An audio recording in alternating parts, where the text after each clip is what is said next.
राई टिकररू मसाखिया पर्यंत रास्ता काम को नहीं व्यापक अभियोग कादुओ और पानी पचपचे नाकेदम जनजीवन जिलापाल हस्तक्षेप दाबी जाजपुर जिला सुकिंदा ब्लॉक अंतर्गत डुबुरी उपखंडर राई टिकररू मसाखिया पर्यंत चली ग्राम उन्नयन विभाग रास्ता निर्माण कार्य को नहीं स्थानीय अंचल असंतोष प्रकाश पाई।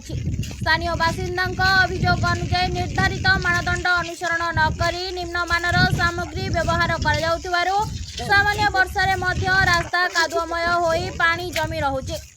जो पदयात्री दुईचकिया जान चालक चाषी छात्र छात्री और साधारण लोके यातायात नाना समस्यार सम्मुखीन होउछन्ति।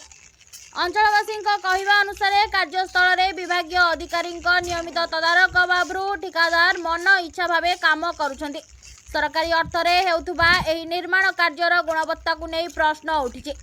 तेणु जिलापाल और ग्राम उन्नयन विभाग वरिष्ठ अधिकारी माने घटनास्थल परिदर्शन करी निरपेक्ष तदंत करने अनियमितता प्रमाणित हेले संपृक्त ठिकादार विरोध में कठोर पदक्षेप नेबा एवं निर्धारित मानदंड में पुनर्बार रास्ता निर्माण करने को स्थानीय बासिंदा माने दाबी करछन्ति। जाजपुर जिला प्रतिनिधि सुनील महांत रिपोर्ट ओडिशा न्यूज।